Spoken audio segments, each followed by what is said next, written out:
ਅੱਜ ਮੈਂ ਜੇਲ੍ਹ ਵਿੱਚ ਗਿਆ ਨਾ, ਜੇ ਮੈਂ ਮਰ ਵੀ ਗਿਆ ਬਸ ਆਹ ਗੱਲ ਕਹਿ ਦਿਓ ਮੈਨੂੰ ਸਿੰਘੂ ਬਾਰਡਰ ਤੇ कोई किसान आगू लेना आ जाए बस। ये है उस बच्चे को और उस बच्चे के माँ बाप को मेरी तरफ से और पूरे भारत के किसान की तरफ से सल्यूट है। वो भारत का दूसरा भगत सिंह पैदा हुआ है। ये वर्ड भगत सिंह के थे जो आज उस बच्चे के मुंह से निकले हैं। तो भारत को एक दूसरा भगत सिंह मिल चुका है और अब जो देश की आज़ादी की लड़ाई भारत का किसान लड़ रहा है, अब उम्मीद जाग चुकी है कि ये किसान जीत करके जाएगा। 13 साल के बच्चे को गिरफ्तार किया गया, ऐसी क्या गलती कर दी उस बच्चे ने जिसे मतलब वैन के अंदर बंद कर दिया गया? जब हमारे देश अंग्रेजों से आज़ादी की लड़ाई लड़ रहा था, उस समय हमारे देश के अंदर माताओं को, बहनों को, बच्चों को जेल के अंदर डाला गया था। और आज भारत दूसरी आज़ादी की लड़ाई लड़ रहा है और माताओं को, बहनों को पीटा जाता है, आज बच्चों को जेल भेजा जा रहा है। तो ये उस समय गोरे अंग्रेजों से लड़ाई थी, आज काले अंग्रेजों से लड़ाई है। तब देश की आज़ादी की लड़ाई थी, आज भी देश की आज़ादी की लड़ाई है। लगातार किसान सरकार को चेतावनी देते हैं कि अगर किसानों के ऊपर FIR हुई तो हम धरना देंगे, लेकिन फिर भी इससे कोई फर्क तो पड़ नहीं रहा है। देखिए, किसान क्या कर सकता है? संगठित हो सकता है, असहयोग आंदोलन चला सकता है, धरना प्रदर्शन कर सकता है, लेकिन सरकार चाह रही है कि किसान हिंसक हो जाए। लेकिन भारत का किसान है, मन में सोच के बैठा है, सर पे कफन बांध के बैठा है कि चाहे मरेंगे हिंसा नहीं करेंगे। नहीं तो ऐसा भी हो सकता है जैसे सरकार, हरियाणा सरकार कह रही है कि किसान अब ज़्यादा उत्तेजित होते जा रहे हैं, गलतियां पे गलतियां करते जा रहे हैं, तो कब तक चुप बैठे सरकार? ये सरकार ही कर रही है, सरकार उकसा रही है किसानों को कि किसानों का धैर्य टूट जाए। किसानों का धैर्य टूटेगा, किसान हिंसक होगा, ऐसा सरकार सोच रही है। उससे ये नहीं पता ये भारत का अन्नदाता है। पहले हिसार में धरना दिया गया, टोहना के थाने में धरना दिया गया, लेकिन आज सिरसा में जाके राकेश टिकैत बैठे हैं वहाँ पर धरने पर। क्या करें? अगर यही तो देखिए, जत्थेदार के यही लक्षण होते हैं। जो हमारे जत्थेदार हैं सब, ये सबसे जत्थेदार की, हमारे नेताओं की ये सबसे बड़ी जीत है कि अगर किसानों के साथ कुछ होगा तो हमारे नेता तुरंत पहुंचते हैं वहाँ, और ये होना चाहिए। इससे देश के हर किसान के अंदर देशभक्ति की भावना जागेगी, मर मिटने की भावना जागेगी। लेकिन सरकार पे तो इसका कोई फर्क नहीं पड़ता। देखिए, पड़े थाने में जाके धरना देते हो या फिर कहीं भी जहाँ पर भी किसानों के FIR होती है, किसानों पे कुछ भी होता है, धरना दे देते हो, लेकिन उससे फर्क कुछ नहीं पड़ता। देखिए, हम और क्या करें? बताओ क्या करें, आप बता दो। ये सरकार कह रही है कि किसान उत्तेजित हो रहे हैं, मतलब जगह जगह पे गलतियां कर रहे हैं, जब तो सरकार एक्शन। बताओ किसको पीटा किसान ने? बताओ। धरना देना, बीजेपी नेताओं को निकलने नहीं देते हो। भैया चुन के हमने भेजे, हमारी बात वहाँ क्यों नहीं उठाते? वहाँ जाके तुम कारपोरेट घराने के गुलाम बन जाते हो। वोट हमने दिया, बात हमारी रखोगे या दलाली लेकर कारपोरेट घराने की बात करोगे? जब तुम हमारी बात नहीं करोगे तो हमारे पास क्या अधिकार है कि आपको घेरा जाए, आपसे बात की जाए और आप उसे उल्टा ले जाते हो?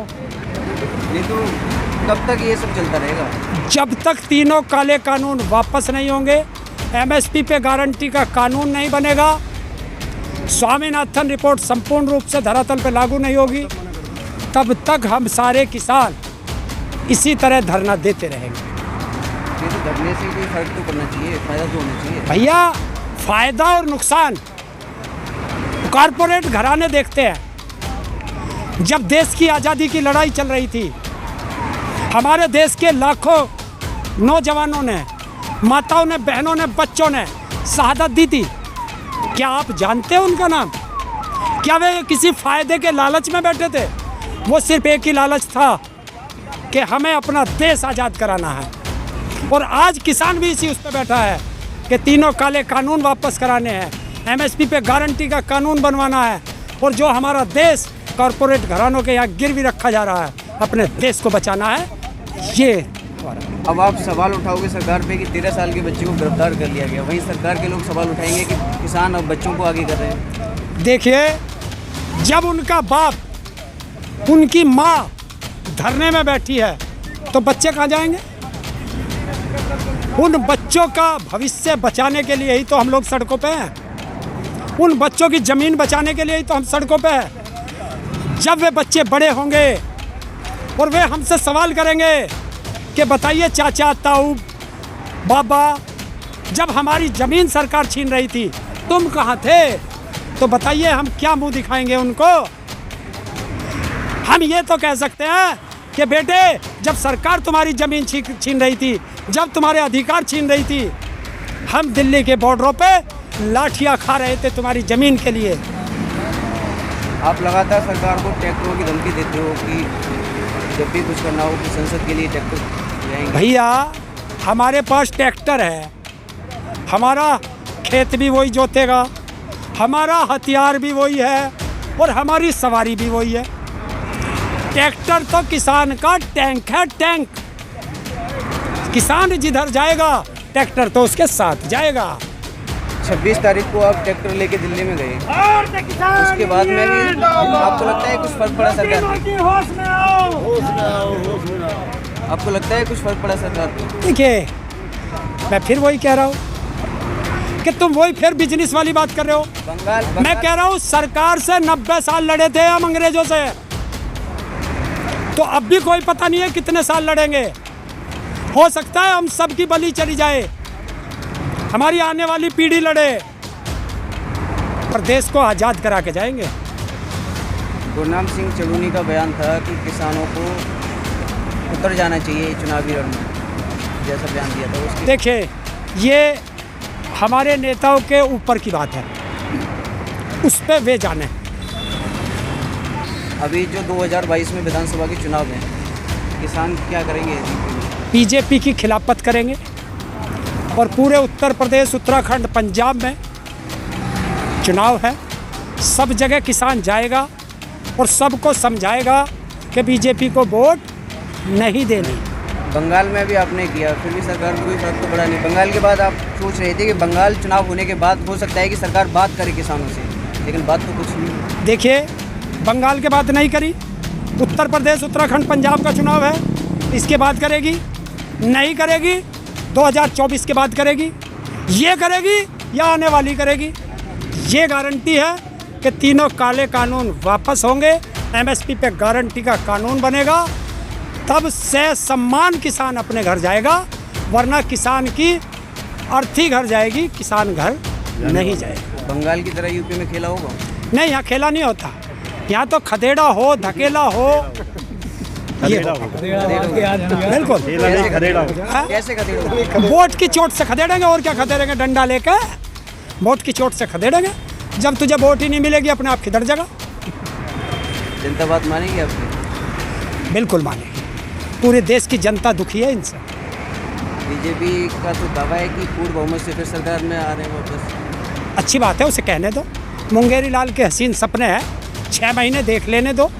सर्वे आ रहे हैं, योगी फिर से मुख्यमंत्री। वो सर्वे सब फेल हो जाएंगे। बंगाल में भी सर्वे आए थे, दिल्ली में भी सर्वे आए थे, राजस्थान में भी सर्वे आए थे, मध्य प्रदेश में भी सर्वे आए थे, छत्तीसगढ़ में भी सर्वे आए थे, झारखंड में भी सर्वे आए थे। वे सर्वे के सर्वे रह गए।